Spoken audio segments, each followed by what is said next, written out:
Ada tradisi di Mesir menghanyutkan anak gadis ke sungai Nil. Kalau anak gadis tidak dihanyutkan, air sungai Nil tidak naik dan gandum tidak akan tumbuh dan masyarakat Mesir akan mati. Ada tidak budaya di Indonesia menghanyutkan anak gadis ke sungai Nil? Tidak ada. Di tempat kita menghanyutkan kepala kerbau, kepala kambing, karena jin di tempat kita itu seleranya rendah. Kepala kambing. Kalau Mesir kambing nggak laku, kambing. Kami maunya anak gadis, kata dia. Keren jin-jin Mesir itu. Maka gubernur Mesir waktu itu namanya Amr bin As. Siapa namanya? Amr bin As. Nama khalifah yang ada di Madinah Umar bin Khattab. Harus jelas. Nama gubernurnya Amr, nama khalifahnya Umar. Jangan nanti pas pulang cerita terbalik. Nama gubernurnya Umar, nama khalifahnya Amr. Amr bin As kirim surat.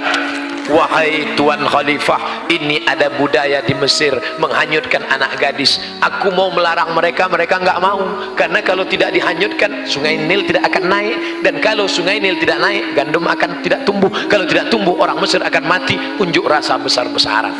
Apa unjuk rasanya? Beras mahal, beras mahal. Akhirnya Umar bin Khattab menulis secari kertas kecil.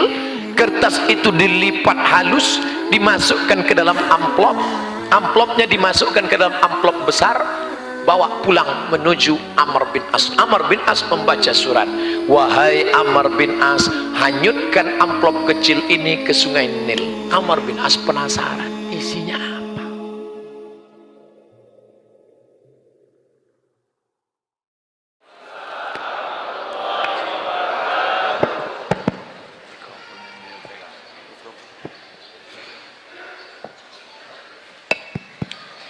Bersyukur kita kepada Allah dengan mengucapkan Alhamdulillahi Rabbil Alamin. Berselawat kepada Rasulullah dengan ucapan Allahumma salli ala Sayyidina Muhammad wa ala ali Sayyidina Muhammad. Yang sama-sama kita hormati Bapak Rektor beserta seluruh Civitas Akademika. Kemudian Bapak Kapolres Tabes beserta seluruh jajaran, para kiai, alim ulama, hadirin hadirat, insyaallah semua jamaah fardu subuh dimuliakan Allah Subhanahu wa taala. Man shallat subha fi jama'atin, siapa yang salat subuh berjamaah, faka'annama shallal laila kullah, dapat pahala seperti salat sepanjang malam. Man nama, siapa yang tidur walam yusalli, sampai tidak salat subuh, tertidur sampai tinggal salat subuh, balas syaitanu fi udhunih, kencing setan di telinganya. Alhamdulillah subuh ini kita semuanya selamat. Tapi apakah subuh besok selamat? Wallahu a'lam bishawab. Yang penting kita dalam watawasau bil haq watawasau bisawab. Ada mikrofon yang ketiga. Yang ini mantap, suara tak jelas. Yang ini mantap, putus-putus. Ini sepele aja kita bentuk, tapi rupanya mantap, bagus. Pelajaran jangan pernah menyepelekan bentuk orang. Saya selalu disepelekan orang.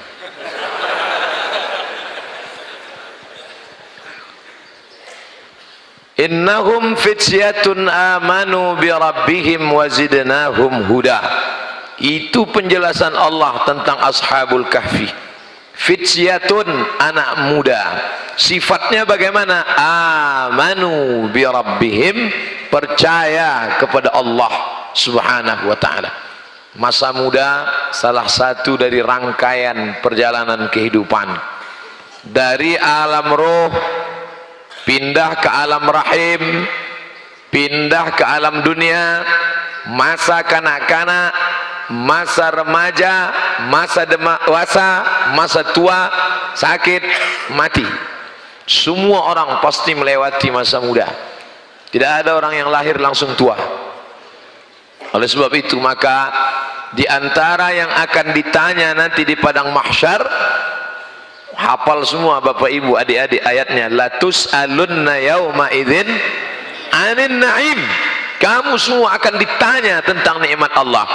Satu di antara nikmat yang ditanya itu adalah an syababihi fima ablah, masa muda. Masa muda kemana kau habiskan? Kenapa tidak ditanya masa tua? Masa tua tidak perlu ditanya, karena masa tua memang sudah saatnya beribadah. Kalau ada orang tua tidak juga beribadah, mau mati jadi apa? Jadi hantu. Oleh sebab itu maka masa muda inilah, masa muda darah bergelora, hawa nafsu bergejolak, godaan banyak. Maka masa muda ditanya. Kelebihan ashabul kahfi, innahum fityatun, mereka anak-anak muda.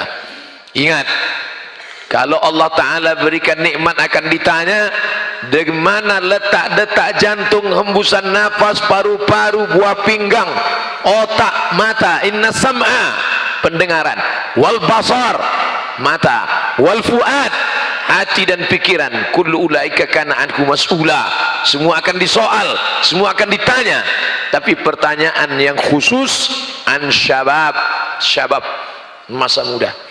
Masa muda ini penuh dengan pertanyaan-pertanyaan. Alhamdulillah anak-anak muda di kampus UPI semuanya bisa dipertanggungjawabkan masa mudanya. Dari bunyi aminnya nampaknya nggak banyak yang bisa. Sab'atun yuzilluhumullah, 7 golongan yang akan mendapatkan naungan Allah. Yauma la zilla illa zilluh, hari itu tak ada naungan kecuali naungan Allah. Siapa yang akan mendapatkan naungan itu? Syabun, anak muda, nasya'a fi ibadatillah, anak muda yang tumbuh dalam ibadah kepada Allah Subhanahu wa ta'ala. Sekarang alhamdulillah saya melihat kebangkitan dari anak-anak muda. Di mana-mana masjid saya ceramah, yang hadir itu anak-anak muda. Siapa yang tidak percaya, hadirkan lembaga survei Indonesia subuh ini, hitung berapa. Yakin dan percaya, saya berani taruhan bahwa yang hadir subuh ini pasti lebih banyak anak muda. Pukul rata saja wajahnya anak muda. Takbir nanti udah ada yang agak-agak ngantuk baru. Nah, sekarang masih segar lagi. Saya menyampaikan materi 60 menit. Yang saya sampaikan terukur, waktunya terukur, tak pernah lebih dari 60 menit. Isinya terukur, tak pernah keluar daripada tema. Jadi tidak perlu khawatir. Insyaallah selamat sampai awal sampai akhir. Lalu kemudian pertanyaan jelas, apa yang mau ditanya tanya. Kalau mau mengajukan pertanyaan yang berkualitas, yang pertanyaannya Ustadz, bumi rata apa peta apa bulat, itu tidak menambah iman, tidak menambah etos kerja, tidak menambah ibadah. Tanyalah pertanyaan yang berkualitas yang membangkitkan semangat hidup. Ustadz, Nabi Adam nikah sama Hawa, pak kuahnya siapa? Apa itu tanya-tanya itu? Tanya yang kira-kira membuat kita dekat kepada Allah Subhanahu wa ta'ala. Inilah masa muda yang penuh dengan tantangan, tapi anak muda tumbuh kepada Allah Subhanahu wa ta'ala. Di mana kita berpedoman? Man qara'a surat Al-Kahfi, siapa yang membaca surat Al-Kahfi yaumal jumu'ah, hari Jumat, pagi Jumat, petang Jumat, siang Jumat, hari Jumat, malam Jumat, adha'a lahu min nur, Allah berikan dia cahaya, nur, ma bainal jumu'ataini, dari Jumat ini ke Jumat berikutnya, dari Jumat berikutnya ke Jumat setelahnya, dari Jumat setelahnya ke Jumat depan, kita diberikan the likeness, pencerahan dari Allah Subhanahu wa ta'ala, nur. Itu dengan membaca surat Al-Kahfi, dan di dalam surat Al-Kahfi itu ada bercerita tentang ashabul kahfi. Ashab, orang-orang, ashabun nar, orang-orang penghuni neraka, ashabul jannah, orang-orang penghuni surga, ashabul kahfi, orang-orang penghuni gua. Masalah guanya di mana tidak perlu dicari. Saya khawatir anak-anak muda nyari gua, begitu sampai di dalam tidur juga. Kalau untuk tidur nggak usah nyari gua di masjid, bisa. Ashabul kahfi fityatun, sifatnya amanu, beriman. Yang dia imani siapa? La ilaha illallah. Jadi sifat anak-anak muda Ashabul Kahfi itu yang dikedepankan imannya, bukan fisiknya. Itulah anak muda yang ganteng-ganteng, tak ada. Itulah anak muda yang tubuhnya perkasa, tak ada. Itulah anak muda yang bajunya hebat, mahal, tak ada. Tapi yang dikedepankan adalah bukan physically, tapi non fisik, metafisik yang ada di balik tubuh itu. Banyak kita lihat gagah, perkasa, tegap, ganteng, tapi homo. Itu apa? Wah, melam, bukan main. Kita mesti wow, amazing. Begitu ditanya, mas, kampus UPI di mana? Sana. Kita minta nanti kepada Pak Kapolres Tabes buatkan program namanya Be a Man. Latih dia karate, judo, aikido, tinju. Tak juga mempan, panggilkan sumo dari Jepang, himpit agak 2-3 kali. Mudah-mudahan sehat walafiat. Apa sifat ciri anak muda tadi? Amanu, beriman. Iman yang membuat kita menjadi kuat. Kalau engkau anak yatim, kalau engkau fakir miskin, bapakmu susah, engkau bangkitkan imanmu. Jangan berharap kepada yang ada, jangan putus harap pada yang tidak ada. Bisa difahami? Memang orang kalau belum sarapan payah nangkap. Jangan berharap pada yang ada, jangan putus harap pada yang tidak ada. Kalau bapakmu kaya, rumahnya besar, mobilnya banyak, jangan berharap pada yang ada, karena besok pagi boleh jadi dia ditangkap KPK. Tapi jangan putus harap pada yang tidak ada. Kalau bapakmu susah, melarat, anak yatim, bahkan mungkin bapakmu tidak ada sama sekali, jangan putus harap pada yang tidak ada, karena ada dia yang maha ada. La ilaha illallah. Itu yang membuat engkau yakin dan percaya. Jadi kalian anak-anak muda, kalau nanti didudukkan di depan jenderal, di depan kiai, di depan tokoh masyarakat, yang kalian bangkitkan semangat itu. Karena kalau kalian lihat diri kalian, kalian akan down, jatuh. Berikut ini kata sambutan dari Presiden BEM. Bapak-bapak, ibu-ibu, dia down. Bangkitkan semangatmu. Engkau wahai penguasa, engkau wahai orang kaya, detak jantung sama dengan jantungku, matamu sama, semua pemberian Allah. Tapi jangan diomongkan, dalam hati aja. Yang nanti begitu kata sambutan, bapak, apa ini, gila kan gitu. Jadi bangkitkan. Innallaha la yanzuru ila ajsamikum. Allah tidak menengok bentuk tubuh kamu, Allah tidak melihat badan kamu, Allah tidak melihat rupa wajah kamu. Yang dilihat Allah adalah hati kamu. Di dalam tubuhmu ada segumpal. Idza salahat salahal jasadu kulluh. Kalau yang segumpal itu baik, maka yang lain ikut menjadi baik. Wa idza fasadat, kalau dia rusak, yang lain ikut menjadi rusak. Itulah yang dipandang Allah. Letak iman, letak marah, letak cinta, letak suka, letak duka. Kalau nampak laki-laki sedang termenung, sedih, gimana letak sedihnya? Apakah di mata? Apakah di telinga? Tidak, sedih itu ada di dalam. Itu yang mesti kau bangkitkan. Itu yang tidak bisa dibangkitkan oleh motivator.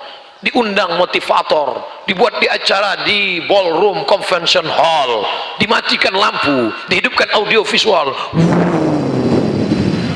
Semangat, semangat, semangat. Begitu keluar, letoy loyo lesu. Itu yang tidak bisa dibangkitkan. Narkoba, artis-artis down, tidak bisa menatap dunia. Tapi begitu dia pakai, langsung ke depan. Are you ready to rock? Selesai karo narkobanya, down. Kurang dosis, tambah lagi, tambah sakau, mati. Apa yang membuat engkau semangat? Iman.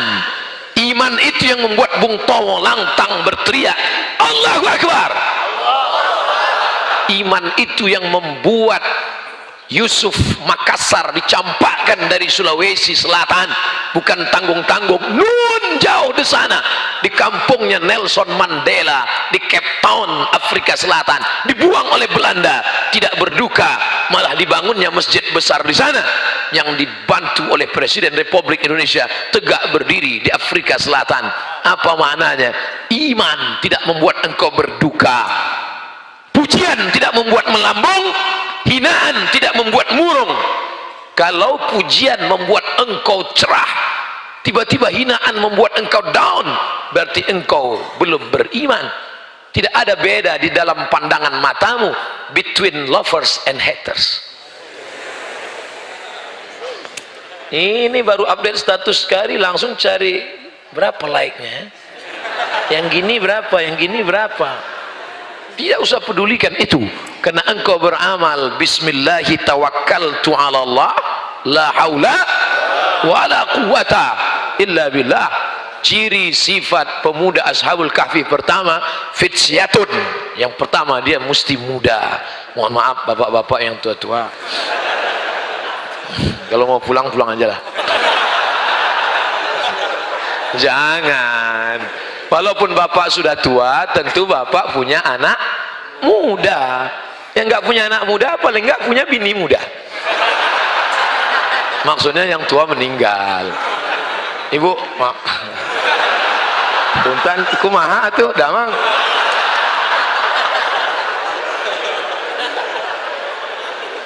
Sebetulnya yang muda itu bukan fisiknya. Yang muda itu adalah semangatnya. Sumpah Pemuda, coba teliti siapa yang hadir Sumpah Pemuda itu. Apakah yang hadir anak muda semua? Tidak. Yang hadir itu orang-orang tua tapi jiwanya muda. Kadang-kadang kita melihat ada anak muda tapi isi di dalam panti jompo, bawaannya mau mati, letoy, duduk di kantin lontong sayur sampai dingin. Pas ditanya, dek, kok nggak dimakan? Lagi galau, Bu. La ilaha illallah Muhammad Rasulullah. Saya aja yang sudah tua begini, duduk saya di kantin, kenapa kamu galau? Dia nggak balas SMS, WA nggak dibalas, telepon nggak diangkat, SMS didiamin aja. Akhirnya saya susah. Saya aja yang sudah tua, tidak ganteng, kurus, hitam, duduk 5 menit di kantin, bolak-balik anak-anak gadis itu lewat aja. Ciri yang pertama, jiwanya muda. Yang kedua, di dalam dirinya ada iman. Iman itu yang membuat engkau tidak percaya astrologi. Ini anak muda masih percaya astrologi. Mohon maaf ya yang kita nggak jadi nikah. Kenapa? Ternyata setelah saya teliti, bintang kamu Pisces ikan, sedangkan aku Taurus kambing. Nampaknya kambing kalau dekat-dekat ikan masuk angin. La ilaha illallah. Engkau masih percaya dengan ikan. Engkau bisnismen, entrepreneur. Datang lawan bisnismu ngajak, gimana bro, deal pagi ini? Bentar ya, buka laptop dulu, langsung www.ramalan.com. Di mana letak imanmu? Di mana letak tauhidmu? Tauhidmu berkata la ilaha. Tidak ada pohon rindang, tidak ada bukit yang tinggi, tidak ada danau yang ada penunggunya, tidak ada berkawan dengan setan. Ini anak muda masih berkawan dengan setan. Pakai kris kecil ini, letakkan di dalam dompet, nanti kau punya percaya diri. Kalau mau menghadap jenderal-jenderal, mau menghadap pejabat-pejabat, mau menghadap orang-orang besar, masukkan di dalam dompet. Rupanya salah pasang, pas duduk patah, tertusuk pantat. Baru tahu tidak ada itu semua, itu benda saja. Mengapa orang membesarkan benda? Bila anda lahir bulan Mei, batu yang cocok untuk anda pakailah batu rubi berwarna merah, maka aura merah anda akan bangkit, wajah anda akan merah, biji mata anda akan merah. Kalau cuman biji mata merah, ikan busuk pun merah. Tidak usah lagi percaya dengan itu semua. Islam datang menafikan Lata, Uzza, Manat, Hubal, Jibti, Tagut, Naham. Semuanya tidak ada apa-apanya. Yang ada kuasa hanya Allah Subhanahu wa ta'ala. Tapi nanti jangan gara-gara ini pulang dari sini, besok kuliah nggak mandi pagi. Ditanya sama dosennya, kamu nggak mandi? Allah tidak memandang fisik kita. Yang dipandang Allah hanya hati kita. Ini namanya meletakkan dalil tidak pada tempatnya. Makanya ketika kita melihat wajah kita di cermin, apa yang kita katakan? Allahumma kama hasanta khalqi fahassin khuluqi. Ya Allah, sebagaimana sudah kau perbaiki bentuk fisik wajah tubuhku, maka perbaikilah akhlak budi pekerti hatiku.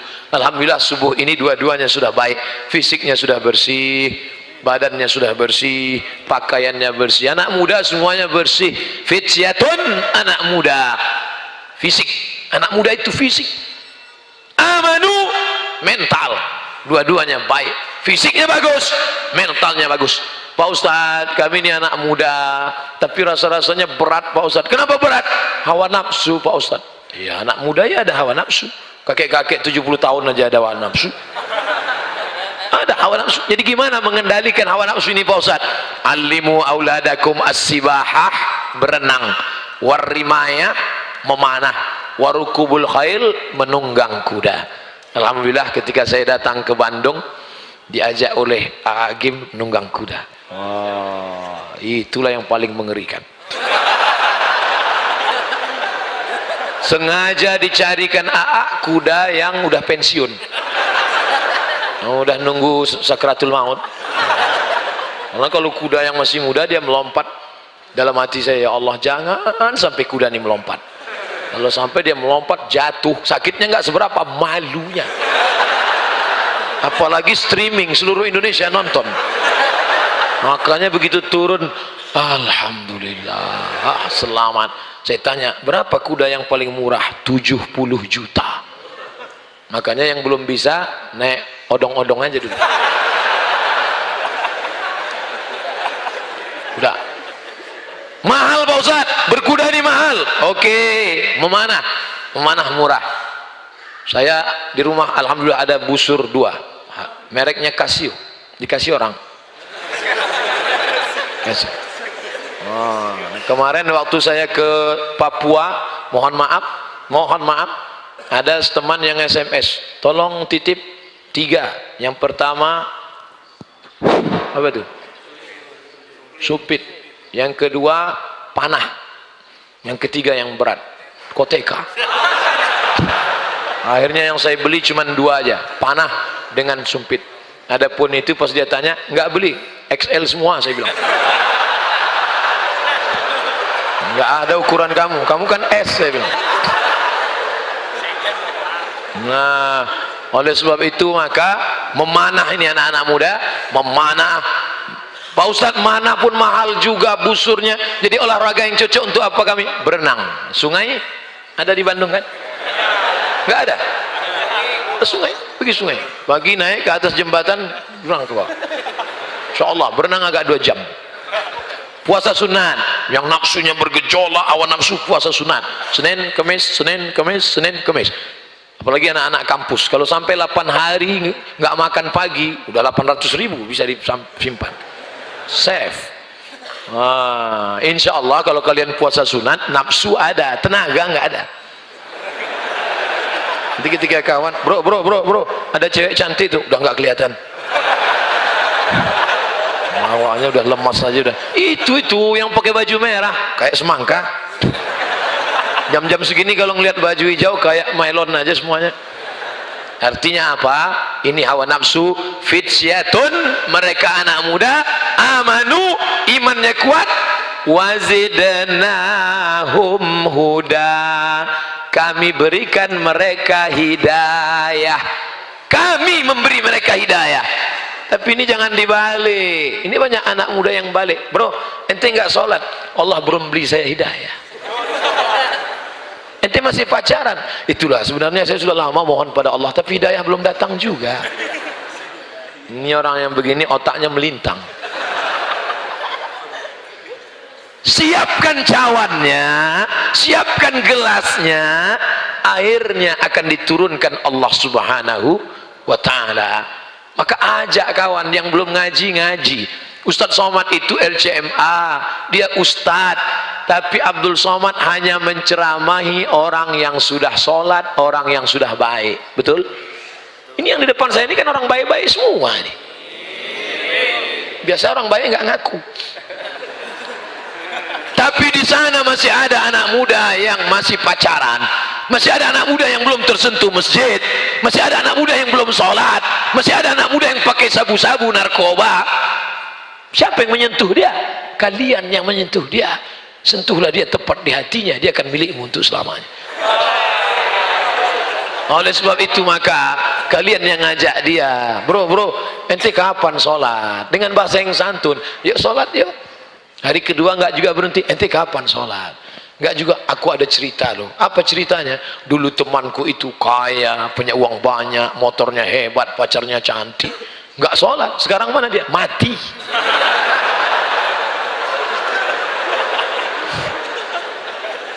Sentuhlah dia. Satu orang dapat hidayah karena lidahmu, satu orang dapat hidayah karena mulutmu. Khairum min humurin na'am, lebih baik daripada kau memiliki seekor onta yang merah. Onta merah kendaraan termahal zaman Nabi. Kalau sekarang mungkin sedan Ferrari, harga 5 miliar, pintu cuma 2. Ternyata mobil ini makin dikit pintunya makin mahal. 2020 keluar mobil nggak pakai pintu sama sekali, melompat aja langsung ke atas. Itu bukan urusan kita, itu urusan desainer dari Jepang. Surat menyuratnya, urus segera ke kantor kepolisian. Kalau pakai sepeda motor, yakinkan bunyi klik baru jalan. Pesan dari Kapolda. Urus surat menyurat. Saya di kemana-mana surat tetap saya bawa. STNK, SIM A, SIM C tetap ada. Walaupun saya naik pesawat. Mana tahu sampai di satu daerah tiba-tiba supir drivernya sakit perut, yang lain nggak ada, kita yang bawa kan. Jadi jangan sampai kita ditangkap polisi. Walaupun saya sudah foto sama Pak Kapolres Tabis, fotonya saya simpan. Mana tahu satu saat prit, ini foto. Baik yang dimuliakan Allah Subhanahu Wa Taala. Fisik jaga, iman kuatkan. Allah yang akan menambah hidayah itu. Berada di tempat yang baik, bersama orang baik-baik, membicarakan yang baik, mengkaji yang baik, full. Ini subuh ini iman sedang fullnya ini, full di tempat yang paling baik, masjid, bersama orang baik, anak-anak muda yang beriman, membicarakan yang baik-baik tentang Ashabul Kahfi di waktu yang terbaik, sholat subuh, iman full. Berada di tempat yang tidak baik, dengan orang yang tidak baik, di tempat yang tidak baik, membicarakan yang tidak baik, iman dalam keadaan. Untung alatnya belum ada sekarang. Andai pemerintah Jepang, Korea menemukan alat detektor iman itu dan kita pakai ke teman kita, no signal. Bayangkan,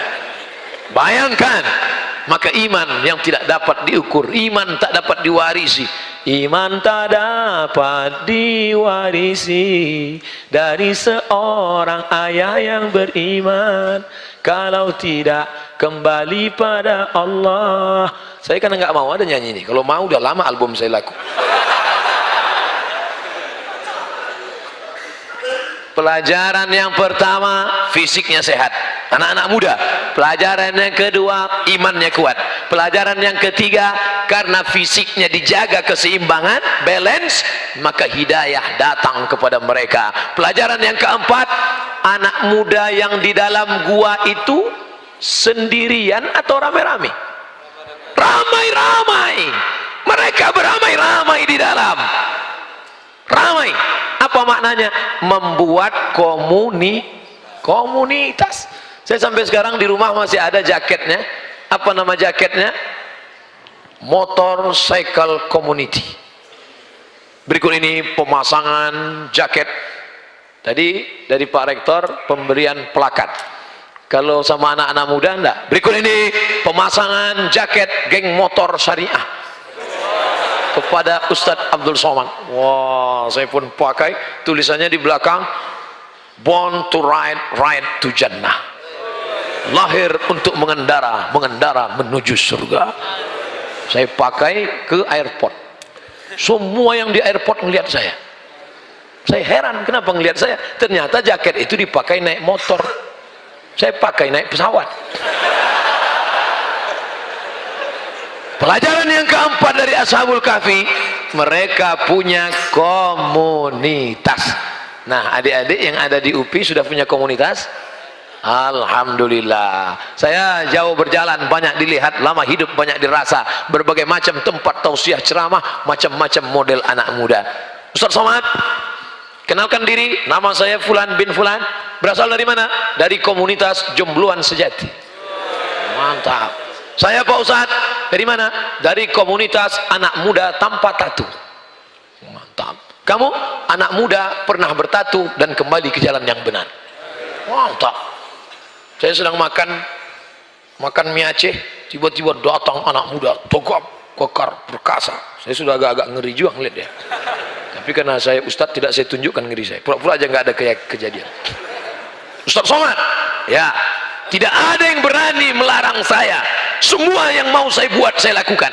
Bapak saya, emak saya, paman saya, nggak ada yang berani negur saya. Sampai akhirnya suatu hari saya melihat ada yang mengirim video. Saya tonton dia, suaranya menggelegar. Apa kata dia? Man taraka sholata muta'ammidan. Siapa yang meninggalkan sholat secara sengaja, neraka jahanam tempatnya. Saya udah lama nggak sholat. Nampaknya dia sedang nyindir saya. Saya tanya, video siapa? Engkaulah orangnya, Ustaz. Dan hari ini Ustaz, saya sudah lama ingin jumpa dengan engkau Ustaz. Dipeluknya saya, dia tegap, hampir remuk tulang saya. Kalau orang, tunggu sebentar, habiskan dulu mie Aceh. Sekarang Ustadz, saya membuat komunitas anak-anak muda yang bertato, taubat di jalan Allah, dan kami menemukan alatnya. Anak-anak muda yang punya tato, kalau mengiring, ternyata ada laser untuk menghilangkan tato-tato itu. Di tempat kami harga diskon. Karena komunitas kami Pak Ustadz. Jadi orang-orang tua yang malu, bayangkan mau pergi ihram, pakai kain ihram kan mesti ditutup itu, mesti dibuka, tiba namanya, yang sebelah kiri ditutup, sebelah kanan dibuka. Ada gambar ular kobra, kan malu. Labbaik Allahumma labbaik, labbaik Allahumma labbaik, innal hamda wan ni'mata laka wal mulk la syarika lak. Orang semua nengok Ka'bah, yang di dekat kita nengok tatu. Dulu waktu masih muda tatunya ular kobra, setelah tua kena diabetes meletus, kurus, jadi kulit keriput, jadi cacing pita. Dulu gambar burung Garuda yang mau menyambar ular di tengah laut, burung Garuda sedang turun ke bawah, tapi karena sudah kulitnya mengkeriput, gambar burung puyuh. Alhamdulillah ada alat itu menghilangkan pakai laser, bersih Pak Ustadz. Buat komunitas. Nah, kalian buat komunitas apa? Nanti kami bulan Desember insya Allah di Riau, komunitas anak-anak muda motor. Terserah mau pakai motor apa, mau Vespa, mau Harley Davidson, mau CB 100, mau Cup 70, yang penting hidup. Kerjasama dengan Bapak Kapolda, Bapak Kapolres, kepolisian akan dibimbing. Di depan ada. Dulu itu kan kalau bunyi biasanya ada orang mati. Sekarang Masya Allah, begitu bunyi di belakang ada Ustadz. Ustadz sekarang sudah dimuliakan. Siapa yang berani mengganggu Ustadz kalau ada mobil itu di depan? Macet-macet, semua ketakutan semua. Yang lain lambat datang, Ustadz cepat. Takut semua lewat. Dalam hati mereka nyumpah, apa Ustadz nih? Buat susah aja gitu. Pasti buka kaca, Ustadz. Gitu. Tapi yang dimuliakan Allah Subhanahu wa taala. Nih, nah, belajar dari Ashabul Kahfi, fisiknya sehat, imannya kuat, hidayah bertambah, ada komunitas. Yang kelima, wa kalbuhum basitu yadaihi, ada seekor anjing yang menjulurkan tangannya. Anjing kalau duduk tangannya, nggak ada anjing begini kan. Anjing menjulurkan tangan. Ini informasi tidak penting. Al-Quran yang mestinya menyebutkan info tentang penting-penting saja. Untuk apa Quran cerita ada anjing tidur bersama Ashabul Kahfi? Untuk apa cerita anjing di sana? Ternyata di balik itu ada cerita. Apa maknanya? Menjadi seekor anjing pun kalau engkau dekat dengan orang soleh, engkau akan disebutkan dalam sejarah. Tapi jangan gara-gara ini pulang terus beli anjing. Semua anak muda Ustadz di Bandung sejak Ustadz ceramah kemarin semuanya punya anjing. Gara-gara apa? Gara-gara Ustadz ceramah tentang Ashabul Kahfi. Itu bukan salah saya, salah yang buat tema. Kenapa kau beli anjing? Ashabul Kahfi punya seekor anjing, maka aku pun punya. Ini ceritanya bukan itu. Pertama, cerita ini tentang umat sebelum Nabi Muhammad sallallahu alaihi wasallam. Iktibar yang ingin diambil, walaupun engkau seekor anjing, hina, najis, kotor, tapi kalau engkau berdekatan melayani orang soleh, engkau akan dicatat dalam Al-Quran. Apalah arti seekor anjing? Anjing menggunggung, hina, kotor, tapi karena dia melayani ulama, melayani orang soleh, Ashabul Kahfi, disebutkan dalam Al-Quran. Andai ada anjing menjilat air minum, tumpahkan semua airnya najis, air liurnya najis, lalu kemudian tempat-tempatnya ini menjadi kotor, maka dicuci 7 kali dengan air, 1 kali dengan air yang bercampur dengan air tanah. Apa nih orang Islam? Jadul, ketinggalan zaman, primitif. Sudah ada deterjen seperpel Mama Lemon. Ngapain dicuci pakai air tanah lagi? Ente nggak tahu, ternyata air liur anjing, kotoran babi. Ustadz jangan sebut yang kotor-kotor lah di masjid. Oke, air liur anjing, kotoran babi. Ada sensornya. Itu ada kotoran, bakterinya tidak mati dengan deterjen, tidak mati dengan alat-alat zaman canggih sekarang, tapi ketika disiramkan air tanah, ternyata di dalam tanah ada bakteri, dan bakteri dari anjing dan babi dibunuh oleh bakteri dari tanah. Itu dalam teori kedokteran biasa, bakteri memakan bakteri. Itu yang diajarkan ke anak-anak kita. Jangan yang diajarkan jeruk makan jeruk. Bakteri dari tanah akan memakan bakteri dari anjing dan babi, maka dibersihkan sebanyak 7 kali air. Salah satu air yang 7 itu dicampur dengan air tanah. Kotor, najis, hina, rendah. Tapi kenapa disebutkan dalam surat Al-Kahfi? Karena dia bersama orang baik-baik. Abdul Somad subuh ini ingin memuliakan dirinya bersama anak-anak muda yang masih tulus, ikhlas, murni di kampus UPI. Mudah-mudahan Abdul Somad juga bisa masuk surga bersama mereka, insya Allah. Ketika nanti dipanggil, ternyata masuk surga itu tidak sendirian. Masuk surga tidak sendirian, masuk surga berjamaah. Wasiqal ladzina taqaw rabbahum ilal jannati zumara. Ketika mereka berkelompok, berjamaah, berkomunitas, digiring masuk surga, dipanggil oleh malaikat. Berikut ini kelompok yang ke-15, komunitas anak muda dari kampus UPI. Datang anak muda, ketua, sekretaris, bendahara, periksa semua. Ini anak muda masuk, anak muda masuk. Pas di barisan terakhir, loh kok ada yang tua satu? Siapa ini? Tengok KTP Abdul Somad. Ngapain masuk sini? Pernah bersama mereka ceramah sekali. Masuk.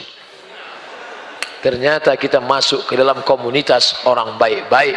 Itulah gunanya menyatukan diri sama orang baik. Adapun setelah zaman Nabi Muhammad, maka anjing tidak boleh dipelihara. Siapa yang memelihara seekor anjing, maka malaikat tidak masuk ke rumahnya. Tapi malaikat yang tidak masuk itu malaikat rahmat, malaikat maut masuk.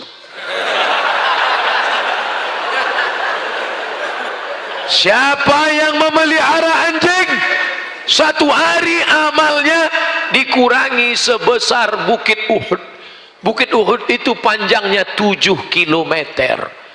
Siapa di antara kalian yang memelihara anjing di rumah, satu hari amal kalian dikurangi sebesar Bukit Uhud. Satu hari Bukit Uhud, Bukit Uhud, Bukit Uhud. Sementara amal kalian satu hari sebesar bisul.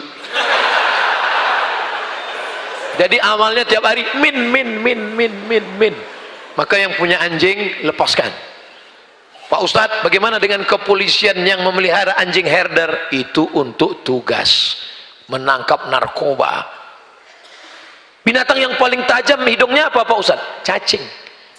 Kenapa kepolisian tidak pakai cacing? Cacing nggak bisa lari. Gimana mau mengejar pecandu narkoba bawa koper cacing? Makanya pakai anjing. Tapi kalau yang paling tajam sebenarnya cacing. Cacing itu radius penciumannya 1 kilometer. Jadi kalau Abdul Somad mati dikubur di sini, jarak 1 kilometer cacing-cacing sudah mencium. Ada brownies, bro.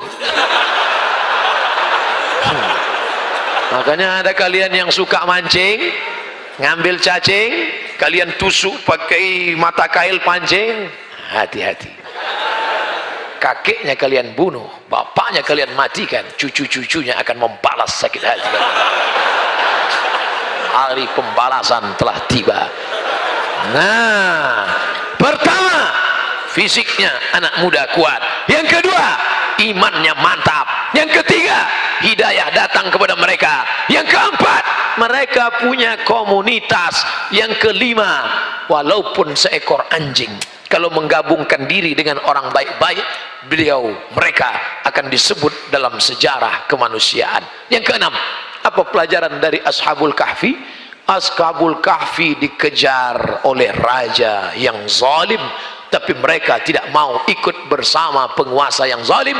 Biar mati, lebih baik melihat mata, lebih baik tulang putih daripada mata kami yang putih, Pak Ustaz.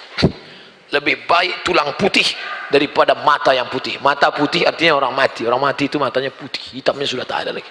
Lebih baik tulang putih. Tulang putih kenapa? Darah, daging, urat sudah habis dimakan cacing tanah.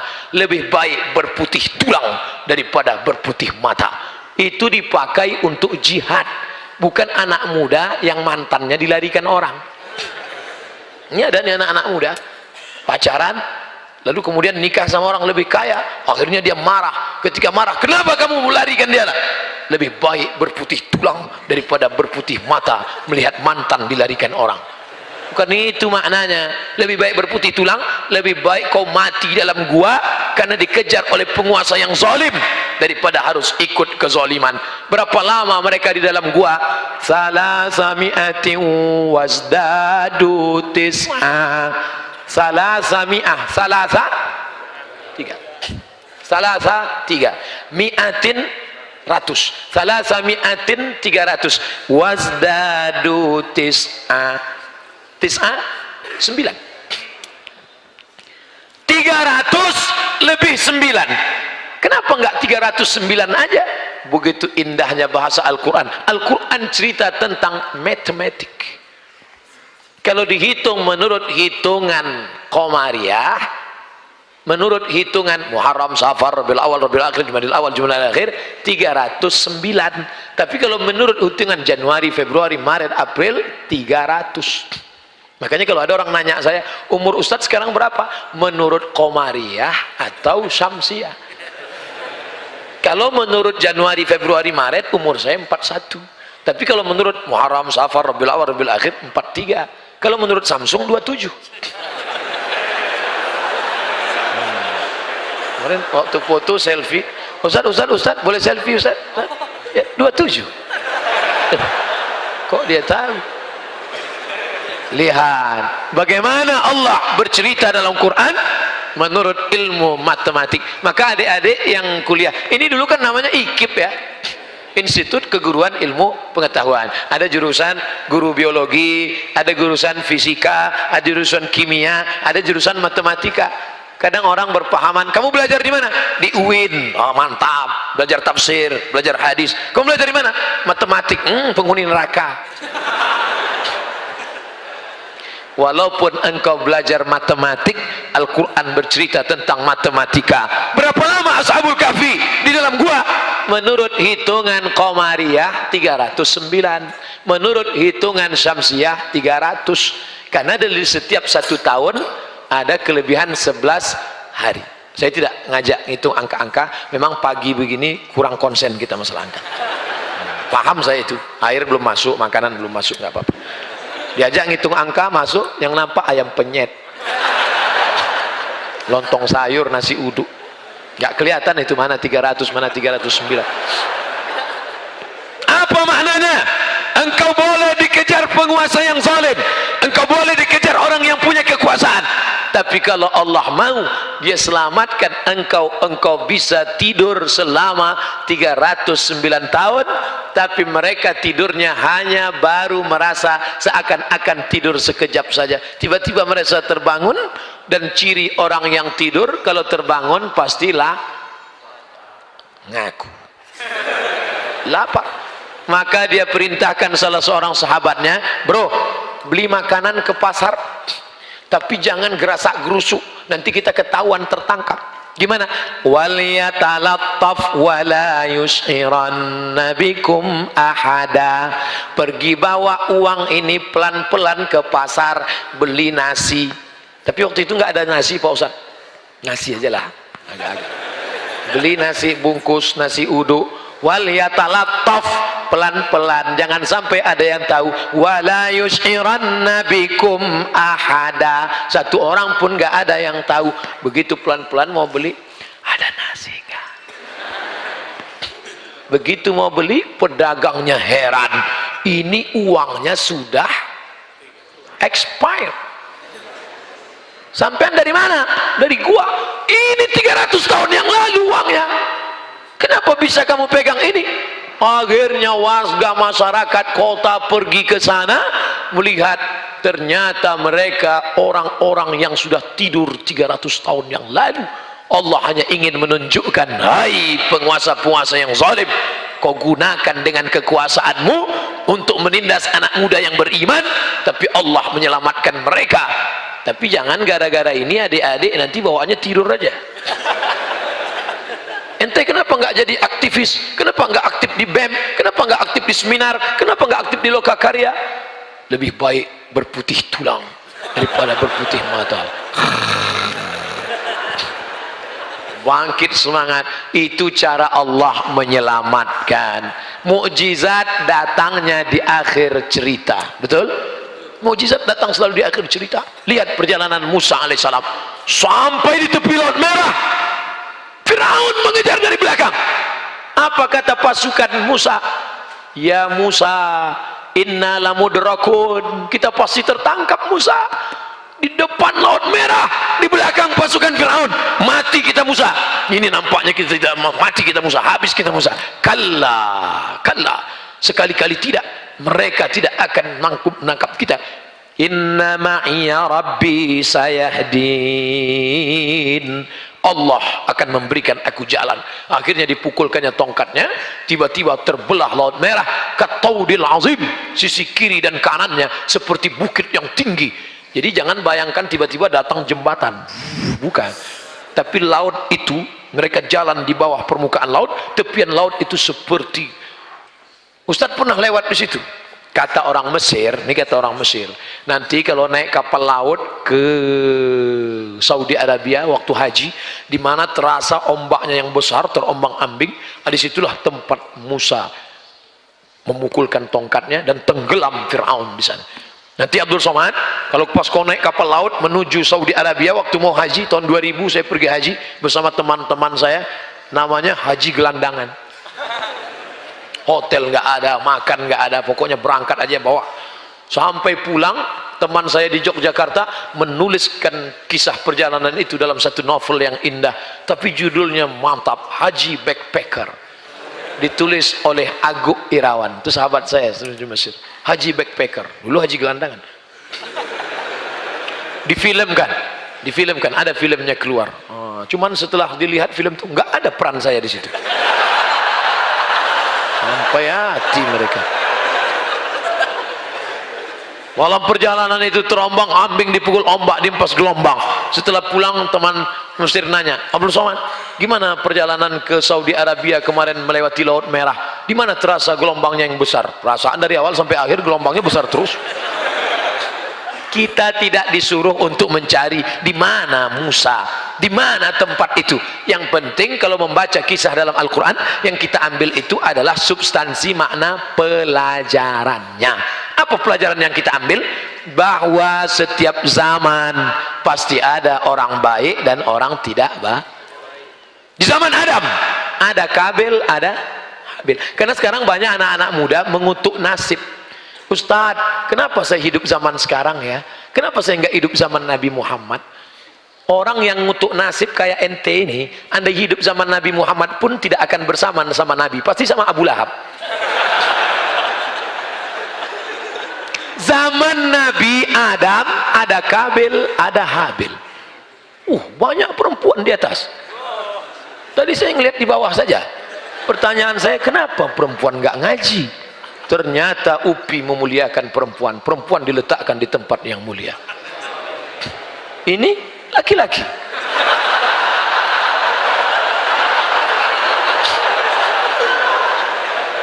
Mereka adalah laki-laki yang menjaga kehormatan perempuan.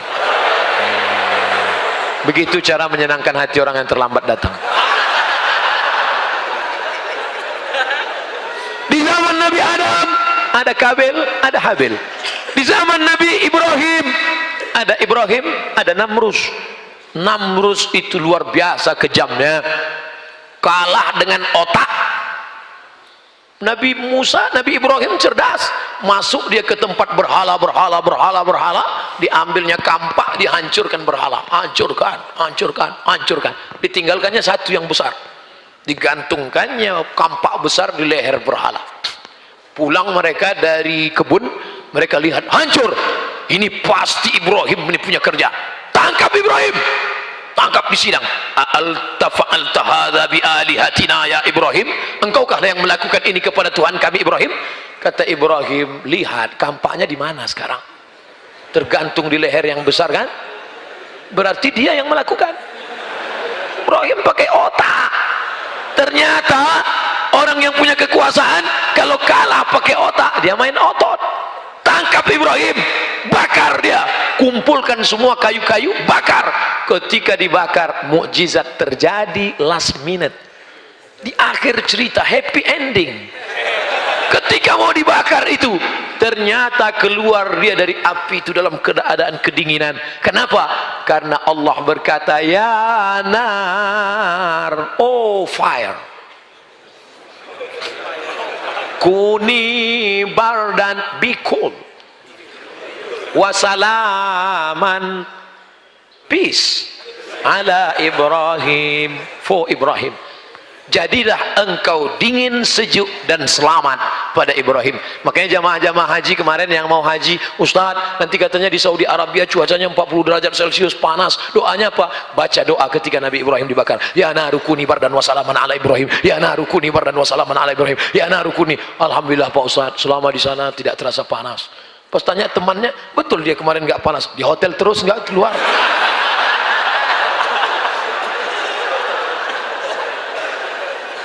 Ternyata yang membakar Ibrahim, apa yang terjadi dengan Namrus? Kematian Namrus jelek, hina, rendah, nggak ada apa-apanya. Seandainya ada dulu seorang raja perkasa, matinya disambar geledek, keren kan? Bam, mati. Enak menceritakannya. Ini enggak. Namrus itu matinya tahu kenapa? Nyamuk.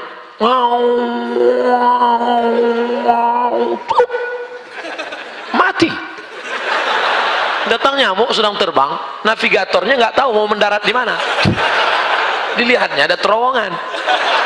Bro, kayaknya airport, masuk. Oh, masuk ke dalam. Masuk nyamuk ke dalam, akhirnya Namrud kunang-kunang mati. Namrud itu matinya hanya karena lupa pakai autan. Jelek sekali kematian. Begitu Allah menghinakannya. Artinya apa? Ada Kabil, ada Habil, ada Ibrahim, ada Namrus, ada Musa, ada Firaun, ada Isa, ada Herodes, ada Muhammad, ada Abu Lahab. Nanti kalau ketemu teman yang model jahat, beringas, brutal gitu juga, saudaraku, memang dunia ini diciptakan berpasang-pasangan. Ada Kabil, ada Habil, ada Musa, ada Firaun, ada Muhammad, ada Abu Lahab, ada aku dan ada kamu. Jadi jangan merasa heran kalau di suatu zaman itu ada saja, karena dunia panggung sandiwara, dan di atas panggung itu ada saja yang 5 itu tetap ada. Ada penguasa yang zalim, Fir'aun. Ada orang kaya yang pelit, Qarun. Ada orang yang hebat, otaknya cerdas, tapi dibuat menjilat kepada penguasa. Haman. Ada ulama, tokoh agama, tapi menggunakan fatwa untuk mendukung Fir'aun, namanya Bal'am. Tapi ada anak muda yang perkasa, selalu tertindas, namanya Musa. 5 itu selalu ada. Lalu kami yang perempuan ini, Pak Ustadz, di mana posisi kami? Iya juga ya, kita ulang lagi. Kenapa perempuan tidak punya peran? Ada penguasa yang zalim, Fir'aun. Ada orang kaya yang pelit, Qarun. Ada orang cerdas tapi ilmunya diabadikan untuk penguasa yang zalim, Haman. Ada tokoh agama tapi fatwanya dipakaikan untuk Fir'aun, Bal'am. Ada anak muda yang senantiasa berjuang tapi tertindas dan mati dalam perjuangannya, Musa. Lalu kami, Pak Ustadz, tinggal pilih mau jadi istri Fir'aun atau istri Musa. Jadi ganti kalian kalau mau meminang anak gadis begitu. Sudikah engkau menjadi istri Musa? Apa kata dia? Aku sudah dipinang Fir'aun.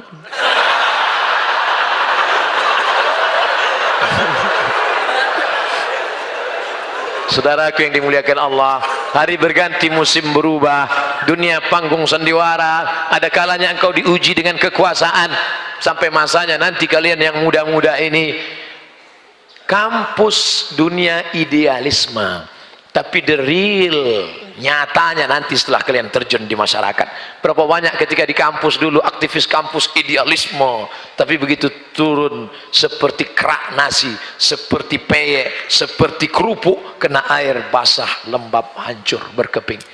Sekarang kalian belum punya anak, belum punya istri, belum punya rumah, belum punya pekerjaan. Sekarang kalian bisa berjuang idealisme, ya. Tapi begitu masuk duit, iya.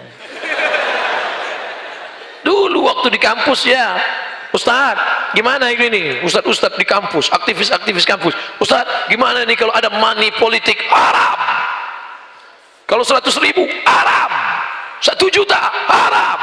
Kalau kita bagi 2, ulama tidak sepakat dalam masalah ini. Sebagian mengatakan haram, tapi ada juga yang makruh. Oleh sebab itu, kalau di dalam dunia pertaruhan, dunia ini saudaraku seperti pentas. Inilah pentas dunia. Dari dalam tanah naik ke atas tanah, lalu kau menjadi pentas. Ada kalanya engkau berperan menjadi air putih, ada kalanya engkau berperan menjadi air berwarna, ada kalanya kau menjadi mikrofon besar tapi tak bersuara, ada kalanya kau berperan memang kecil tapi luar biasa, ada kalanya kau berperan dia tidak berbunyi tapi bisa merekam. Macam-macam peran engkau. Sekarang peran kau jadi apa? Saya pulang nanti mau jadi guru, Pak Ustadz. Jadilah orang yang bisa digugu dan ditiru. Saya mau jadi tentara, Pak Ustadz. Kau akan mengamankan negara ini dari serangan musuh dari luar. Saya mau jadi dokter, Pak Ustadz. Mantap. Di mana belajar? Fakultas Kedokteran. Keren. Banyak anak-anak jadi dokter. Kalau ditanya mau jadi apa? Jadi dokter. Dipaksa pun dia tak mau. Jadi Ustadz aja ya? Enggak. Jadi dokter. Sekarang baru saya tahu kenapa anak-anak ini mau jadi dokter. Penjaga malam, pakai senter, baterainya 6, terang, 12 jam kerja malam, gaji cuman 70.000 satu. Tapi dokter baterainya kecil, senternya kecil. Datang pasien suruh buka mulut, buka 2 juta.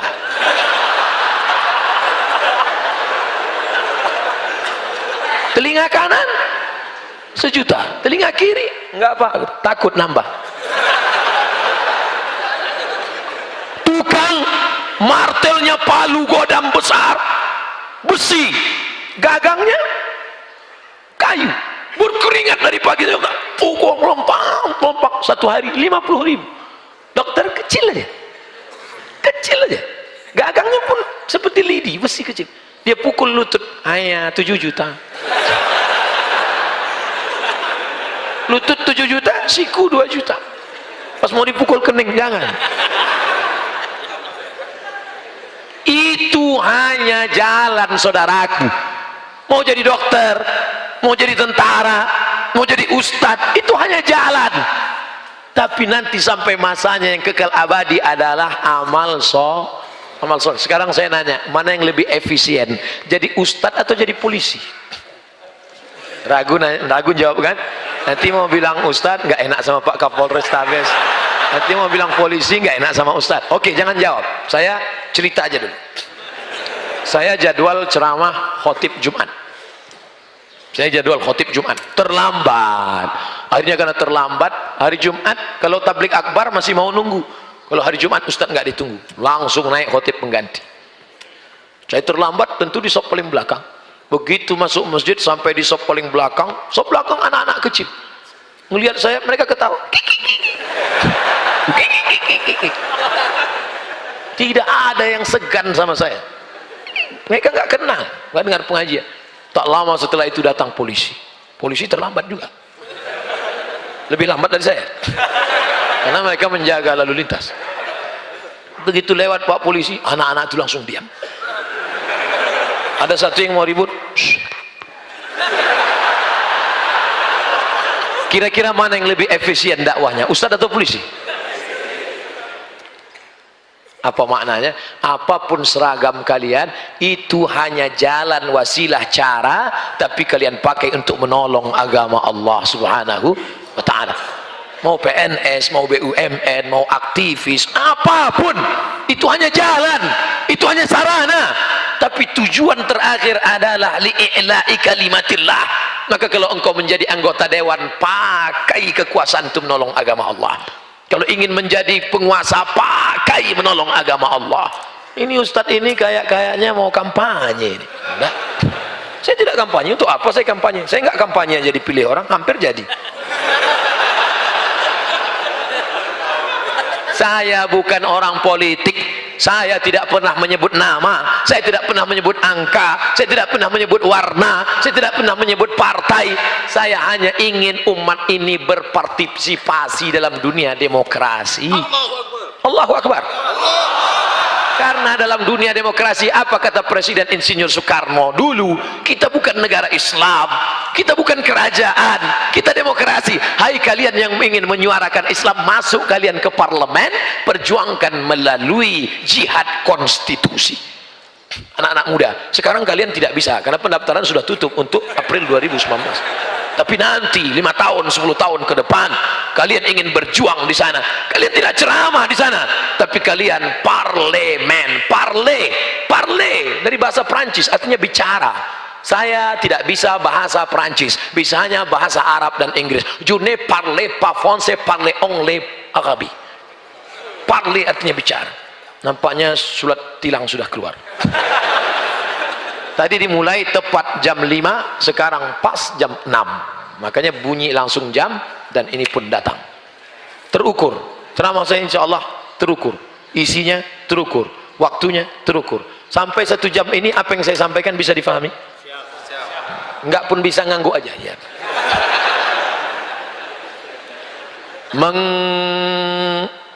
Mengagamakan budaya atau membudayakan agama.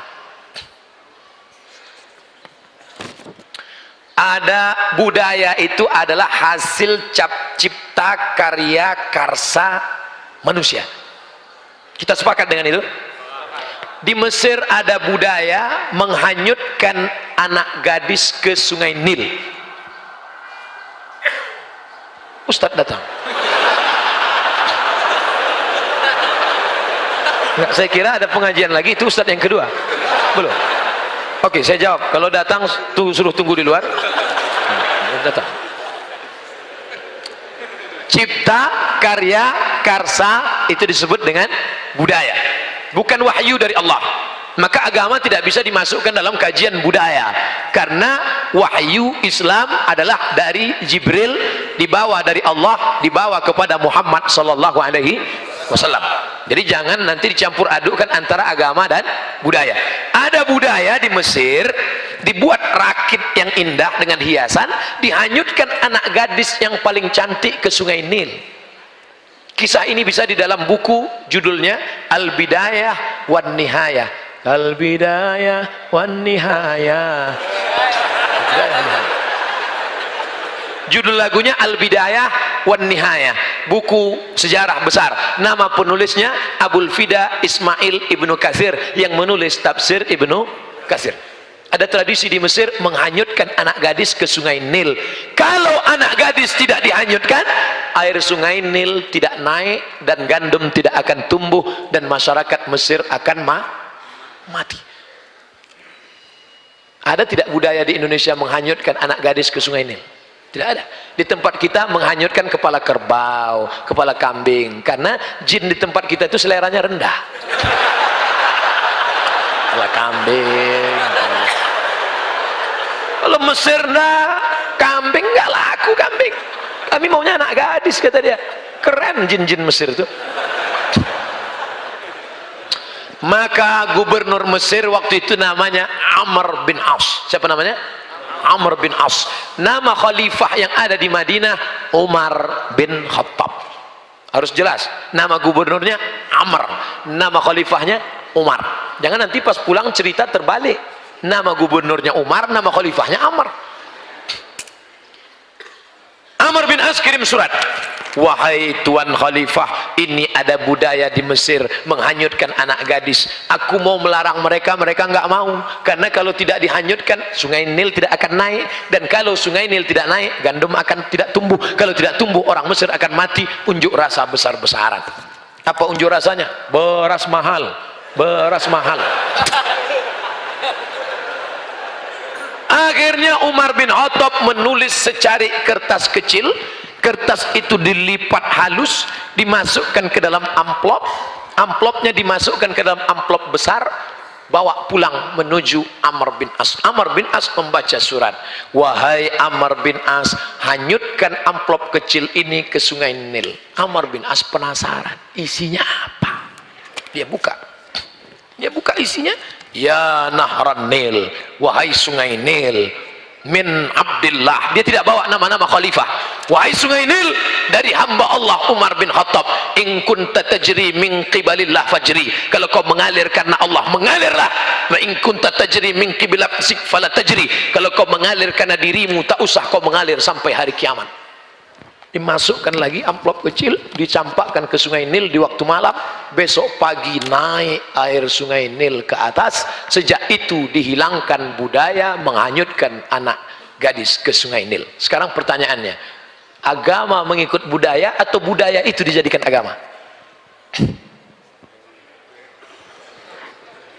Agama Islam menghapuskan budaya yang bertentangan dengan syariat Islam. Di Riau, tempat saya, kampung halaman saya, ada tradisi menanam kepala kambing untuk membuka hutan. Hai segala hantu setan penjaga hutan, ini kepala kambing, makan. Datang mufti kerajaan Siak Sri Indrapura, kerajaan Melayu Islam, tahun 1723. Sultan terakhirnya Sultan Syarif Kasim menyerahkan kedaulatan kepada Presiden Soekarno 1946 di Yogyakarta. Kami mengikut Indonesia 1946. Kami paling cinta NKRI. 11 juta gulden disumbangkan Sultan kami untuk mengikut negara kesatuan Republik Indonesia. Allahu Akbar. Muftinya berfatwa tidak boleh menanam kepala kambing ke dalam tanah untuk sesajen. Dihapuskan budaya itu.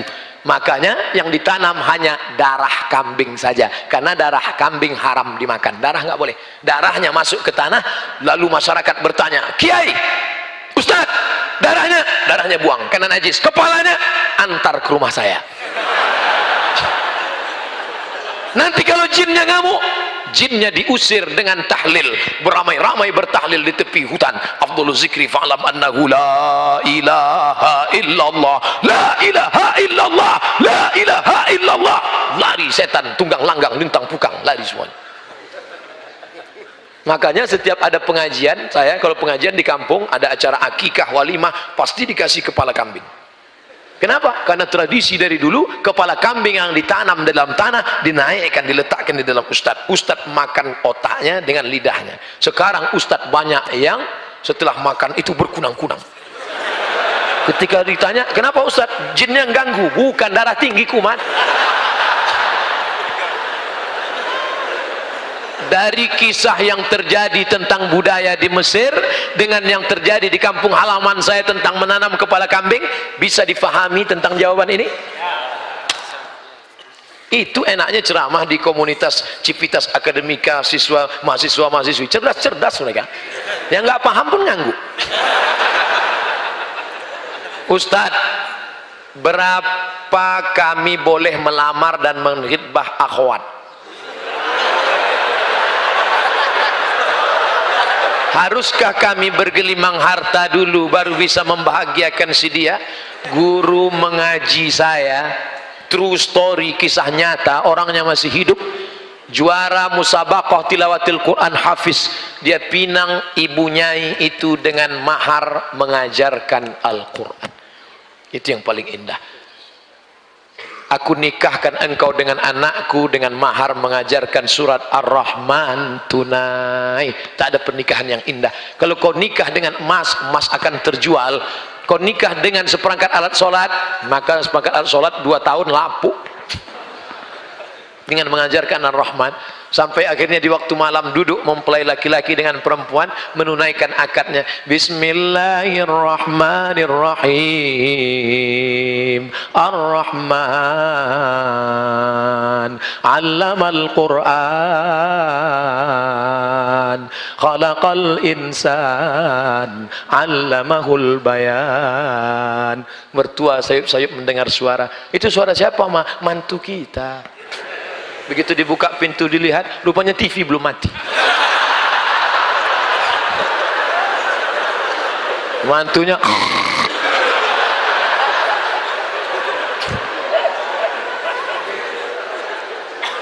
kalau calon mertuanya ngaji, calon mantunya ngaji, connect. Calon mertuanya ngaji, calon mantunya ngaji, connect, enak.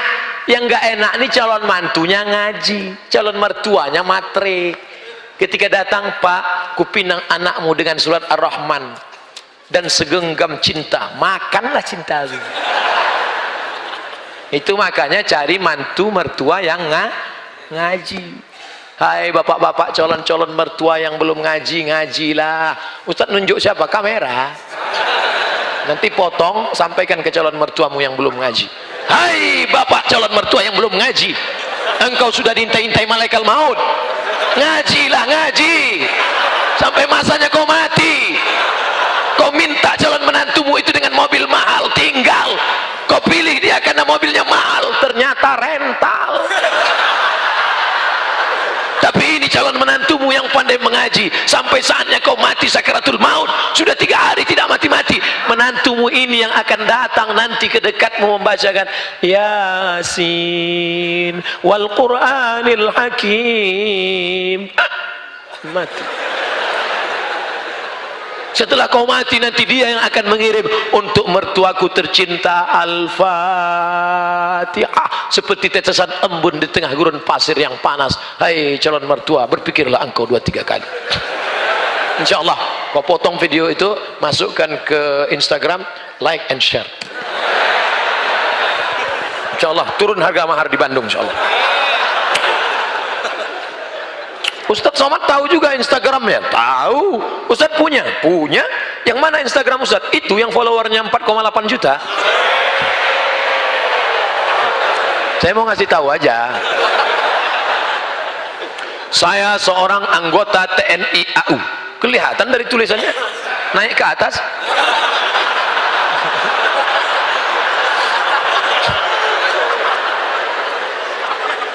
Sebagai petugas juru bayar, yaitu mengurus gaji, remunerasi, pembagian jatah, koperlap dan pinjaman bank dari sejak tahun 2015. Bagaimana hukumnya Pak Ustadz? Sementara itu adalah perintah atasan. Awal tahun kemarin saya sudah menghadap atasan saya untuk minta diganti, tapi tidak ada pengganti. Saudaraku, ini tugas engkau. Dan di situ semuanya yang ini halal nih. Yang remunerasi halal, ngurus gaji halal, pembagian jatah koperlap halal. Tinggal yang jadi masalah pinjaman bank. Beralihlah ke bank syariah, menenangkan, mengatasi masalah tanpa masalah. Pegadaian syariah. Hai saudara-saudaraku yang masih terjebak dalam riba, beralihlah ke bank syariah. Hai gubernur-gubernur, bupati-bupati yang pemegang saham, sudah ada 3 bank yang berubah menjadi bank syariah. Yang pertama Bank Aceh Syariah, yang kedua Bank NTB Syariah, yang ketiga Bank Nagari Sumatera Barat. Tinggal menunggu sedikit lagi final syariah, dan insya Allah Bank Riau Kepri Syariah. Insya Allah kalau berubah, umat akan terselamat dari riba. Bank syariah. Engkau baik, sholat, tapi kau makan riba, anakmu dikasih makan riba, lalu kemudian dibelikan sepiring nasi uduk berubah menjadi setetes darah, darah masuk ke jantung, jantung menyemburkan darah naik ke otak, otak anakmu hitam gara-gara makan riba. Nasiyatin kadzibatin khati'ah. Heran saya anak saya ini Pak Ustadz, otaknya kotor aja, tertulis di sini otak kotor. Gara-gara kau kasih makan riba. Kenapa doa tidak kabul? Ya Allah, ya Allah. Doa tidak kabul gara-gara apa? Mat'amu haram, lidahmu makan riba. Ayyuma lahmin, setiap daging di badanmu, nabata min haramin, tumbuh dari yang haram, fannaru aulabih, tempatnya api neraka jahanam. Ditimbang nanti di akhirat, Abdul Somad, berat engkau 50 kilo, yang halal 20 saja. Berapa lama kau diobok-obok dalam neraka jahanam? Nauzubillah. Duit riba, duit riba, duit riba, kau bawa ke Makkah, menangis di pintu Ka'bah. Labbaik Allahumma labbaik, labbaik Allahumma labbaik, labbaik Allahumma labbaik. Itu pasti pembimbingnya dari Sumatera. Kalau dari Bandung lembut. Labbaik Allahumma labbaik, labbaik la syarika laka labbaik. Innal hamda wan ni'mata lak wal mulka la syarika lak.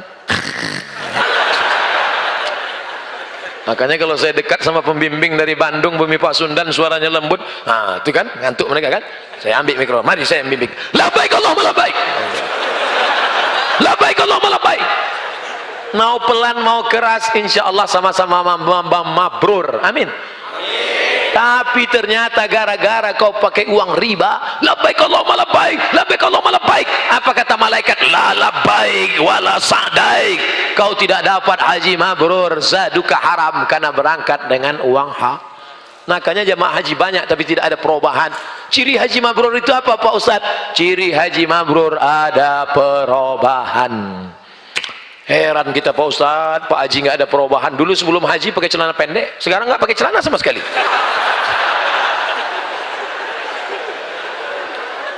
Gimana cara menghadapi orang tua yang bertanya setiap menit, kalau dijawab dia nggak dengar, diulang-ulang lagi. Akhirnya dijawab dengan suara keras, apakah saya termasuk anak durhaka? Ad-darurat, keadaan darurat emergensi, tubihul mahzurat, membolehkan sesuatu yang sebenarnya terlarang. Kau bawa orang tuamu ke THT, telinga, hidung, tenggorokan, periksakan telinganya, nanti dipasang alat dengar, dipasang alat dengar. Jangan kau baik, menantunya kurang ajar. Hai menantu-menantu, kau baru ketemu dengan suamimu itu umur 20-25 tahun. Selama ini yang membesarkannya siapa? Yang meregang nyawa melahirkannya siapa? Yang 9 bulan 10 hari mengandung siapa? Yang menyusukan 2 tahun siapa? Hari ini saat dia tidak bisa mendengar, membelikan alat dengarnya pun kau berhitung. Padahal kalau kau gendong dia dari Bandung sampai ke Makkah, kau bawa lagi pulang, belum tentu dapat menebus 1 tetes darahnya saat melahirkan engkau. Berapa jahitan robek dagingnya gara-gara melahirkan engkau. Bawa orang tuamu, senangkan dia, bahagiakan dia. Dosa terbesar di antara yang besar, pertama syirik, yang kedua uququl walidain. Kalau ada uang belikan, sehingga kau tidak perlu berteriak. Jangan sampai berteriak. Jangan sampai orang tuamu membawa HP ke servis HP. Nak, HP bapak ibu rusak ya? Diperiksa HP-nya nggak rusak, terus anaknya nggak ingat, dia tidak menelpon lagi. Berapa kali dia tidak jadi sholat duha karena kau kencing di kaitnya. Berapa kali dia tidak jadi tahajud karena kau menangis sampai azan subuh tiba.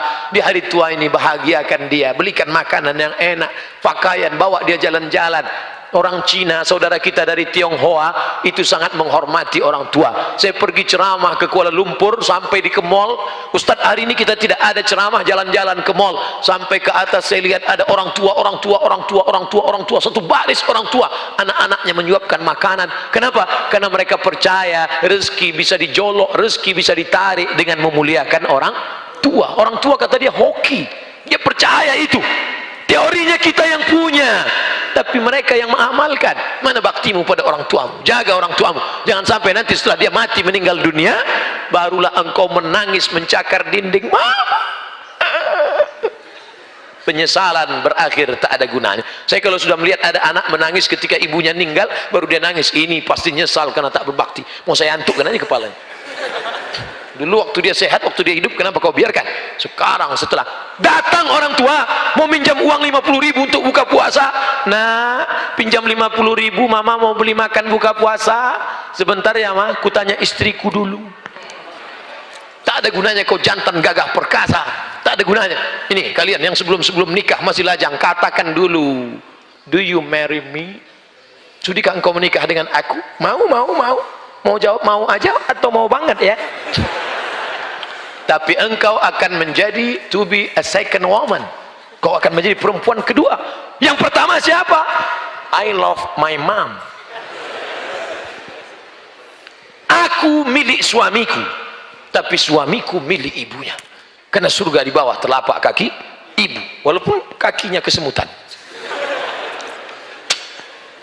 Saya ingin bertanya Pak Ustadz, bagaimana jika kalau sudah janji menikahi seorang akhwat, namun jangka waktu berjalan, semakin saya lihat ketidakcocokan, terutama masalah akhlak, apabila diberi bismillah, apabila dibatalkan atau bismillah dinikahi. Ada sebagian orang melihat orang kesempurnaannya. Manusia tidak akan sempurna. Man talaba akhan bil aibin baqiya bil akhin. Siapa yang mencari kawan sempurna seumur hidup tidak akan berkawan. Menikah bukan mencari kesempurnaan, tapi menutupi kekurangan. Kalau kurang-kurang dikit, ya nggak apa-apa. Yang jadi masalah itu kurang manis, kurang cantik, kurang putih, kurang tinggi, kurang kaya. Kau sudah terjebak pada materialistis. Tungkahul mar'atul arba', perempuan dinikahi karena 4-5 liha, karena hartanya. Wali hasabiha, karena keturunannya. Wali jamaliha, beautiful. Wali diniha, karena agama. Ustaz, carikan saya yang ada 4-4-nya Pak Ustaz. Kalau ada 4-4-nya ngapain saya kasih ke kamu? Kau nikah karena hartanya, harta akan binasa. Kau nikah karena sukunya, berapa banyak orang dikeluarkan karena melanggar pantangan suku. Kau nikahi karena bentuk rupanya, perempuan adalah bunga. Bunga kuntum, mekar, harum, semerbak, cantik dan indah. Setelah itu dia akan kuning, layu dan mati. Bunga yang tak layu hanya bunga plastik. Banyak sekarang perempuan ingin tidak layu, maka wajahnya plastik semua. Hidung plastik, pipi plastik, dagu plastik, alis plastik, bulu mata plastik, lentik plastik. Ada orang bakar sampah layu. Oleh sebab itu maka nikahilah dia karena akhlaknya. Ketika kau melihat rasanya kau tidak sanggup, engkau bekerja direktur BUMN, mengurus negara, mengurus kampus. Kalau kau dapat perempuan yang baik, tugasmu cuma satu. Tapi kalau kau dapat yang tidak baik, tugasmu jadi dua. Kampus lagi, rumah lagi, negara lagi, rumah lagi. Akhirnya ribet, semua tidak terurus. Maka menurut saya Pak Ustadz ini tidak cocok, tidak layak. Akhirnya saya cari yang lain. Enggak apa-apa, pertunangan tidak semestinya menjadi pernikahan. Pertunangan itu bagian dari pengenalan. Kenalan enggak perlu lama-lama. Syuaib punya anak gadis cantik, menikah dengan Musa. Mereka tidak ada pacaran, enggak ada kenalan sampai lama-lama. Apa kata anak Syuaib? Inna khaira man ista'jartal qawiyul amin. Ayah, kalau kau mau mencari pekerja, orangnya punya dua sifat, qawiyun, kuat, amin, amanah. Ini orangnya, ini orangnya ya. Kamu sudah lama kenal dia? Baru tadi. Dari mana kamu tahu dia kuat? Saya ngantri mau ngambil air, sumur itu tertutup batu besar, bergelinding dari atas bukit, tertutup pintu. 30 orang menggeser sumur, tidak ada yang bisa.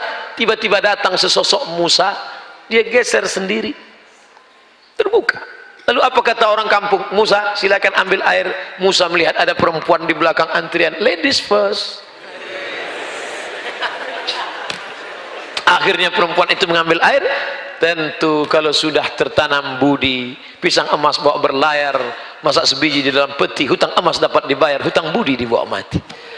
Akhirnya termakan budi. Maka kalau kau mau mengambil hatinya, tanam budi dulu. Jangan bertanam tebu di tepi bibir, cuman lipstick ngomong manis aja. Nanti ku bawa liburan ke sana, akan makan ini. Sekarang nggak ada. Musa tidak begitu. Kesan pertama begitu menggoda. Dia dorong itu batu, ini orang bisa ngambil air. Dan perempuan itu bisa. Dari mana kau tahu ini orang kuat? Karena aku melihat dia ayah mendorong. Dan ini orangnya amanah ya. Dari mana kau tahu dia amanah? Tadi saat kami berjalan, aku di depan, dia di belakang. Bertiup angin kencang. Zaman dulu perempuan kalau bertiup angin kencang nampak lekuk tubuhnya. Dan Musa menundukkan pandangan berkata, perempuan kau di belakang, aku yang di depan. Perempuan zaman dulu begitu, angin bertiup baru nampak lekuk tubuhnya. Yang sekarang nggak ada angin pun kelihatan. Akhirnya mereka sampai ke tujuan. Syuaib berkata, dari mana kamu tahu Musa ini orangnya kuat dan amanah? Dia kuat karena sekali dorong. Dan dia amanah karena dia tidak mau aku di depan karena nampak lekuk tubuhku. Berapa lama mereka berkenalan? Hanya dari sumur ke rumah. Engkau kenalan sama dia sudah berapa lama? Sudah 2 tahun. Habis cap jempol semua dari ujung rambut sampai ujung kaki. Pacaran omong kosong, bohong. Ketika pacaran ya hati-hati ya, awas jatuh. Begitu sudah menikah, mana mata kau tadi? Maka kalian yang soleha tidak perlu jauh mencari laki-laki yang soleh. Di mana mereka? Di bawah ini mereka. Kalian pantau dari atas, lihat baik-baik. Yang bawah tak perlu melihat ke atas, karena mereka yang akan memilih kalian. Dilihatnya dari bawah. Enak nanti kalian ceritanya. Anak kalian pun enak cerita. Papa. Gimana kenal sama mama dulu? Dulu ada tablik akbar di Masjid UPI. Siapa yang ceramah? Ustaz Abdul Somad. Mana Ustaz itu sekarang? Udah mati dimakan cacing. Terus gimana mama bisa kenal sama papa? Mama sudah ngelihat dari atas. Terus pas turun ke bawah, aku tidak mencari engkau, kau tidak mencari aku. Allah mempertemukan kita. Gimana bisa ketemu? Sama-sama nyari sendal di tempat rak yang sama. Pas lagi nunduk, kepala mama naik kepala. Pas naik ke atas, indah.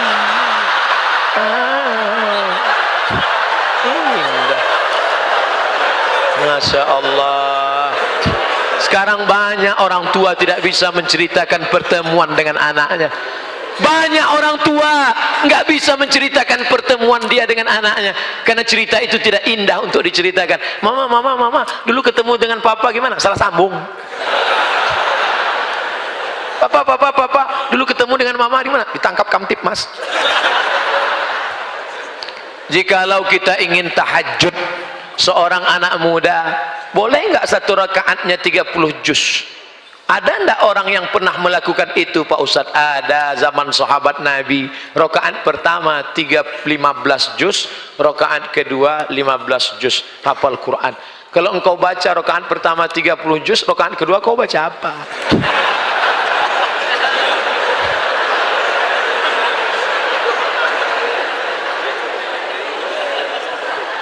Gimana sholat sunat bisa 15 juz gimana?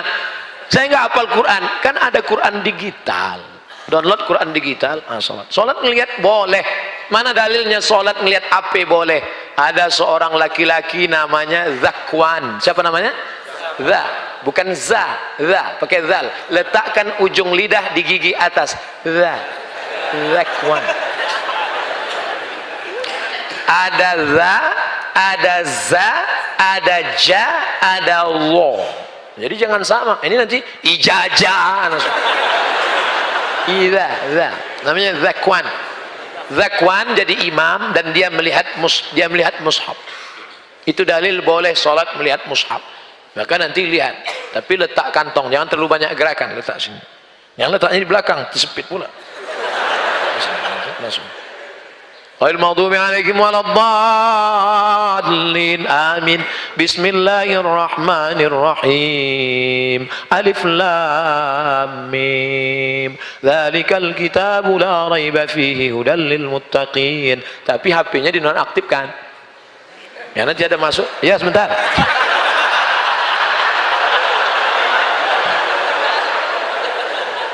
hanya Quran digitalnya saja bisa. Kapan mau coba? Nanti. Nah, nanti kalian kalau kebetulan umroh ingin sholat di belakang imam Masjid Nabawi, gak bisa ujuk-ujuk datang jam 4 di belakang, gak bisa, masuknya jam 1. Ini imam Masjid Nabawi, masuk jam 1, masuk jam 1, sholat sunat di situ, booking tempat, duduk duduk situ, tunggu jam 2, jam 3, jam 4, jam 5 azan subuh, 4 jam. Ngapain jam 4? Ngapain 4 jam di situ? Sholat 1 rakaat 1 juz, 4 rakaat 4 juz. Caranya lihat Quran, tegak lihat. Begitu pas hampir azan batal.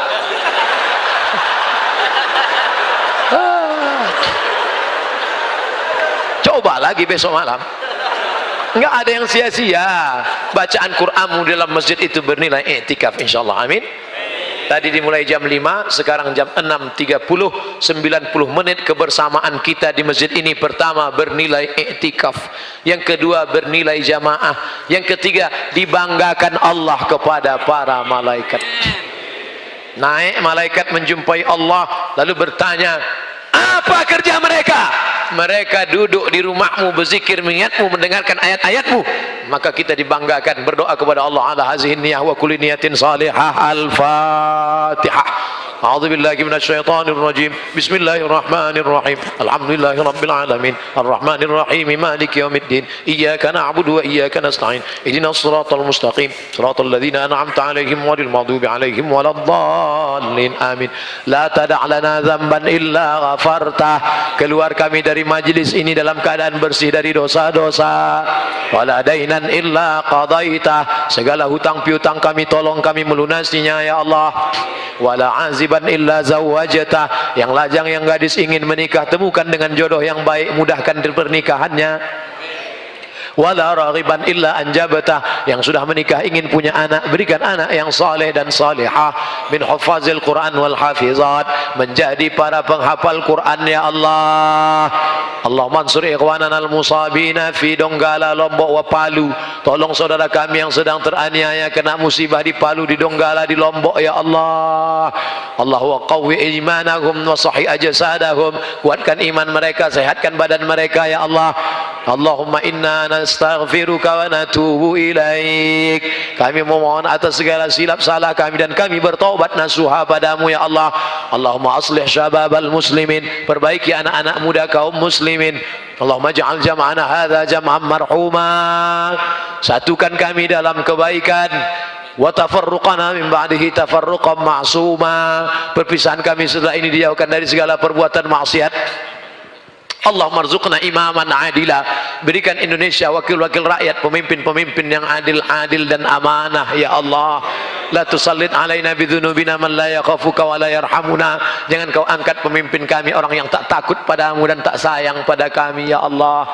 Allahumma dafa'an al-ghala wal waba wal fahsya wal riba wal zina. Selamatkan negeri kami, negara kesatuan Republik Indonesia, negeri kaum muslimin. Selamat dari malapetaka, bencana, riba, zina, narkoba, perbuatan keji dan mungkar. Allahumma akhtim lana bi husnil khatimah wa la taqtim alaina bi su'il khatimah. Allahumma ja'al akhir kalamina inda intihai ajalina.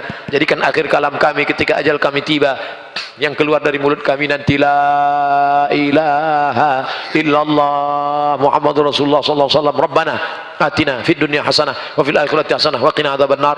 Wa sallallahu ala sayyidina Muhammadin wa ala alihi wa sahbihi wa sallam. Walhamdulillahi rabbil alamin. Taqabbalallahu minkum minna wa minkum taqabbal ya karim. Terima kasih segala perhatian. Mohon maaf segala kekhilafan. Pulang dengan tenang, jangan ada sampah-sampah. Ambil